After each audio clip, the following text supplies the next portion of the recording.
Today, on this Handbid how-to, I'm going to show you how to check someone in and or register them from the guest list on the manager tool on a desktop or laptop. I'm going to show you 3 different ways that this might look. The first way is that they are already a registered bidder. Maybe they've purchased a ticket or registered. They have their information on file, so that's name, phone number, and email.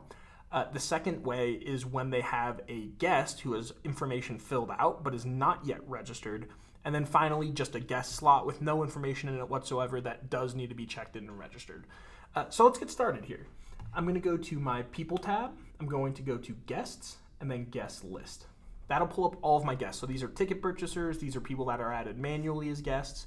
But this is where the check-in process happens. So why don't we start with bidder A and bidder B. So you'll notice they're bidders because they have a number here next to their status, not checked in, for example. That indicates that they are a bidder, and we'll see it further in the next screen. So let's do check in. They both walk up, and we can tell they're bidders because they have a paddle number under here. So all we're going to do is check them in, and then they're going to be checked in. That's the easiest one. This user already has their information on file and is already registered. Now let's do someone who walked up, but is not, and has a guest that has information on file, but is not yet registered. So we're going to do the same thing. Select the 2 boxes, bidder D and bidder C. So we'll see bidder D does have a paddle number. They're registered, but bidder C has information in and needs to be registered. So we'll select the box underneath bidder. You can add a credit card for any of your bidders here.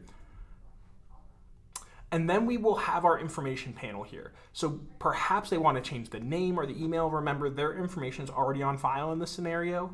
So in most cases, you just need to confirm all this information is correct.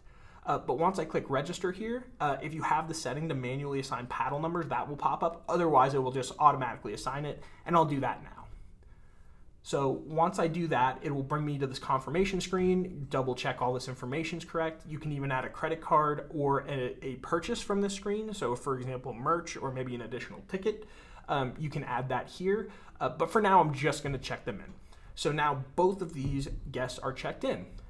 And in our final scenario, we're going to do a guest who has 0 information checked in.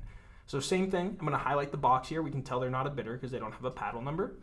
I'm going to select check in. I'm going to select the bidder box. And then I'm going to just enter their information. So let's do Cool Guy Smith. Cool Guy Smith at test.com. And we'll give them a phone number. We'll just do a bunch of 5s for now, but make sure you have a real accurate phone number. You can add an address here if you wish, send a login link or a PIN code. But it is the same process. I'm going to auto assign their paddle. And then once that is done, it's going to bring me to my confirmation screen. I can set their placement. I can add their cards. I can add purchases. But otherwise, I have their paddle number now, and they are complete. And that is a super simple way to check in people from the guest list. Now, keep in mind, this is just for most scenarios, like a lot of the scenarios that you'll run into at check-in. But if you have any questions, reach out to service@handbid.com, and they will be happy to answer your guest list and ticketing questions.